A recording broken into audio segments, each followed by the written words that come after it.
Good morning students. स्वागत है आप सबका एक बार फिर से। मैं सूर्य प्रकाश शर्मा और हम लोग पढ़ रहे हैं आजकल भारतीय संविधान में संशोधन की प्रक्रिया। पिछले वीडियो में हमने कुछ बिंदुओं पर चर्चा की थी जिसमें हमने संशोधन की आवश्यकता पर विचार किया। उसके बाद भारतीय संविधान में संशोधन की जो प्रक्रिया है उसकी चर्चा की। संशोधन के 2 प्रकारों की बात की, बल्कि 3 प्रकारों की बात की हमने, जिनमें से एक संशोधन के दायरे में नहीं आता, यानी टेक्निकली उसे हम संशोधन नहीं कह सकते अनुच्छेद 368 के संदर्भ में, लेकिन वास्तव में वो भी संशोधन होता है। और उसके बाद हमने ये चर्चा की सबसे पहले कि साधारण बहुमत से संसद कैसे संशोधन करती है, जिसको हम संशोधन नहीं मानते लेकिन वो वास्तव में संशोधन होता है। यहाँ तक हम कर चुके थे। इससे आगे की बात आज हम बात करेंगे संसद के विशिष्ट बहुमत से संशोधन की बात कर रहे हैं। विशिष्ट बहुमत क्या होता है, पहले तो मैं ये बता दूं आपको। विशिष्ट बहुमत का मतलब होता है उपस्थित और मतदान करने वाले सदस्यों का 2/3 बहुमत।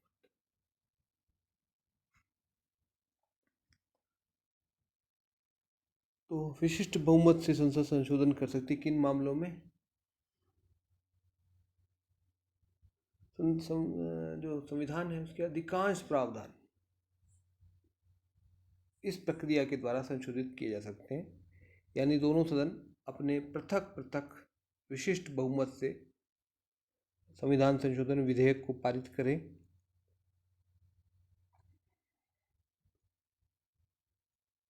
तो वो संशोधन हो जाएगा।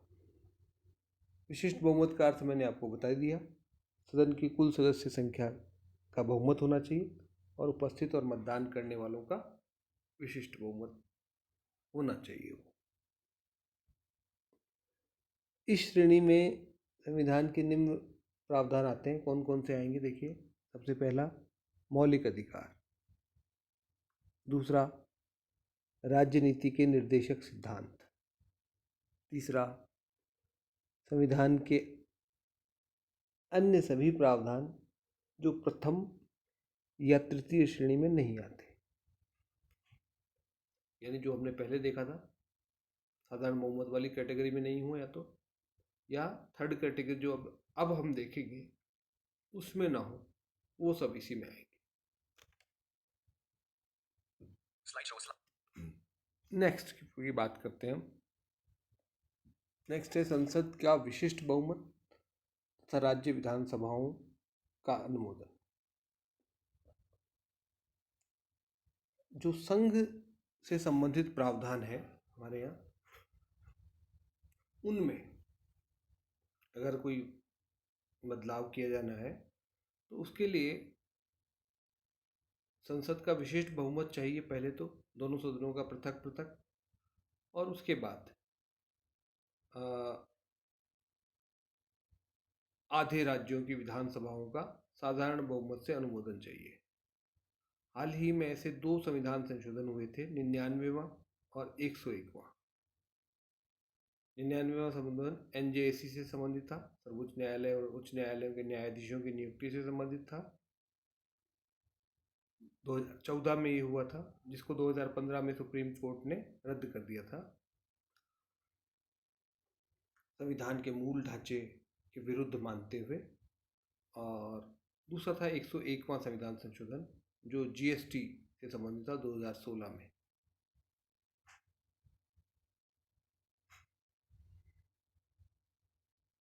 तो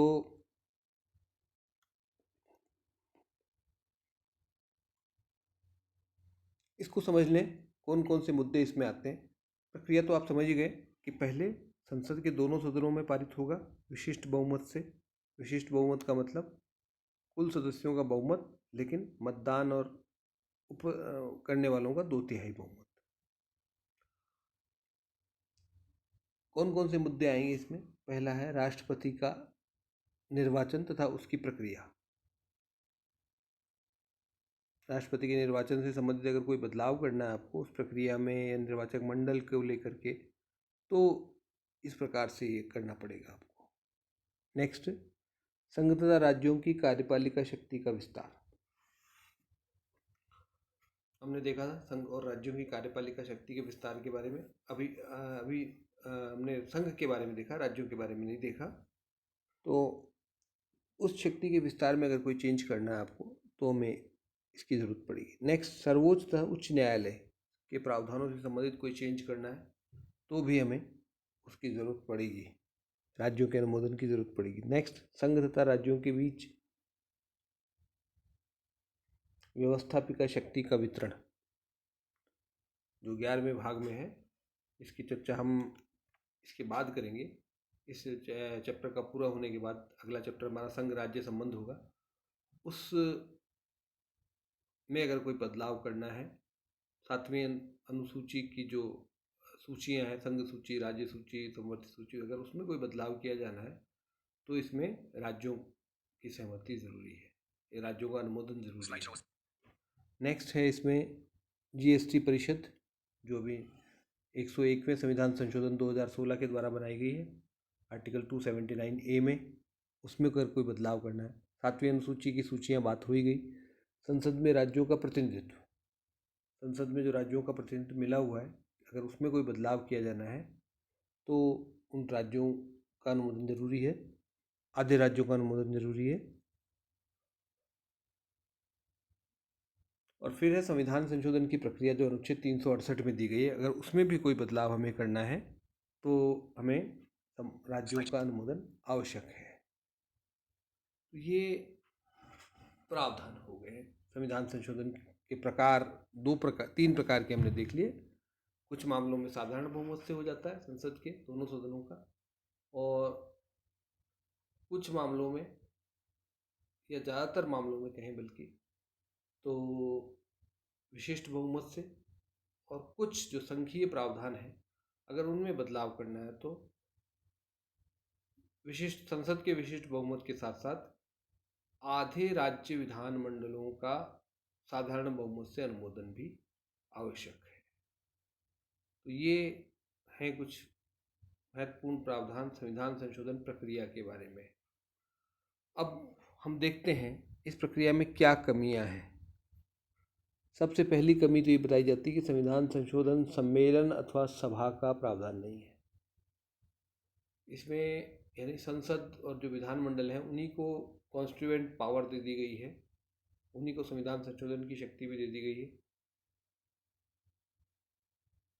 जबकि होना ये चाहिए कि एक अलग से संविधान निर्मात्री सभा या सम्मेलन का प्रावधान होना चाहिए जिसका चुनाव हो और जिसका काम यही हो कि वो संविधान में संशोधन करेगा।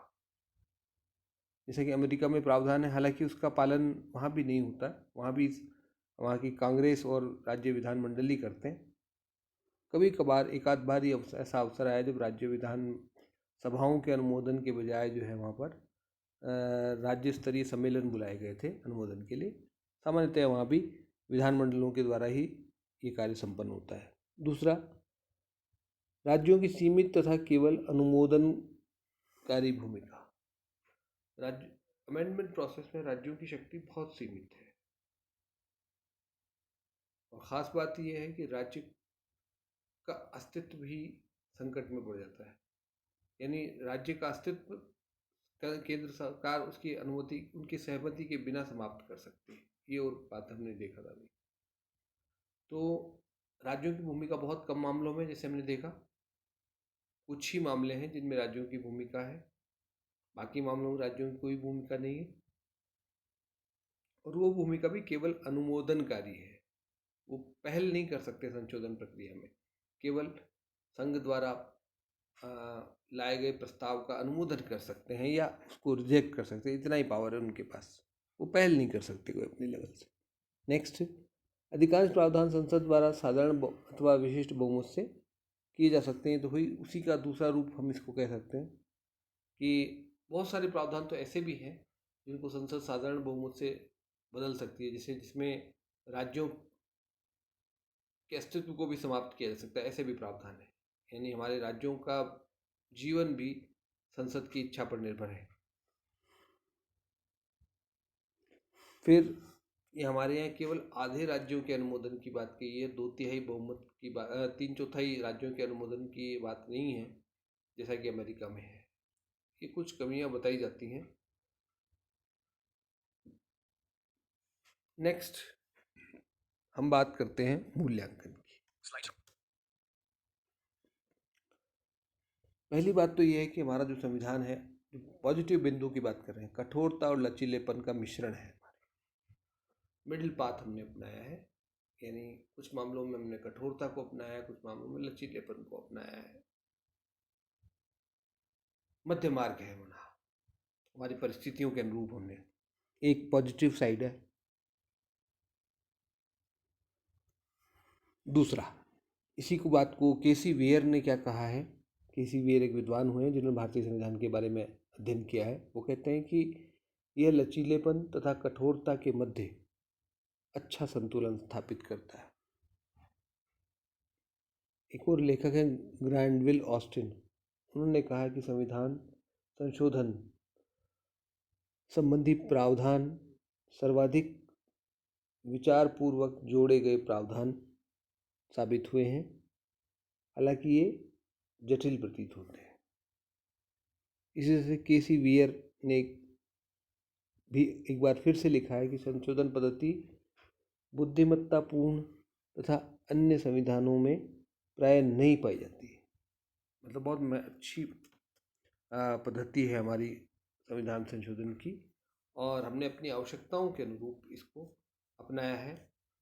न ब्रिटिश लचीलेपन को हमने अडॉप्ट किया, न अमेरिकी कठोरता को, बल्कि हमारा मध्य मार्ग हमने अपनाया, जिसमें जहाँ आवश्यक हुआ राज्यों को, जहाँ ज़रूरी समझा गया वहाँ राज्यों को भूमिका दी गई, और जहाँ आवश्यक नहीं समझा गया वहाँ संसद को अधिकार दिया गया, और कुछ मामलों में संसद की विधि निर्माण की शक्ति के द्वारा बदलाव को भी इजाज़त दी गई है संविधान में। तो हमने कठोरता को भी अपनाया है, लचीलेपन को भी अपनाया है। तो ये है संविधान संशोधन की प्रक्रिया। अच्छा, इसमें मैं आपको बता दूं कि अब तक कुल 104 संविधान संशोधन हो चुके हैं भारतीय संविधान में। अंतिम जो था अभी 2020 में हुआ, पिछले साल जनवरी के महीने में, जिसमें SC ST का लोकसभा और विधानसभाओं में जो आरक्षण है उसको 10 साल के लिए आगे बढ़ा दिया गया है। और यहाँ 104वें संविधान संशोधन के बारे में ये ध्यान रखने की बात है कि एंग्लो इंडियन समुदाय के लिए जो आरक्षण था, तो 2 मनोनयन का जो प्रावधान था लोकसभा में और विधानसभाओं में 1-1 सदस्य के मनोनयन का प्रावधान था, उसको आगे नहीं बढ़ाया गया, यानी वो प्रावधान अब समाप्त हो चुका है। तो ये बड़ी महत्वपूर्ण बात है, आप लोग इसको ध्यान रखें। और हाल ही में जो संविधान संशोधन हुए हैं उनमें 101वां GST से संबंधित था, 100वां जो है वो बांग्लादेश के साथ भारत की सीमा के निर्धारण को लेकर के था, जिसमें कुछ एनक्लेव्स हमने उन्हें दिए हैं, कुछ एनक्लेव्स उन्होंने हमें दिए, सीमा को सीधे करने का काम किया गया है। जो बड़ी घुमाव फिर वाली सीमा थी उसको सीधा करने का काम किया गया है कुछ जगहों पर। तो ये कुछ महत्वपूर्ण जानकारी थी संविधान संशोधन के बारे में। हालांकि मेरे इसी चैनल पर एक अलग से प्लेलिस्ट आपको मिल जाएगी जिसमें संविधान संशोधन के बारे में मैंने विस्तार से बात की है, और उसमें संविधान संशोधनों, जो महत्वपूर्ण संविधान संशोधन है उनकी चर्चा की है संक्षेप में, तो उसको भी आप देख सकते हैं। धन्यवाद।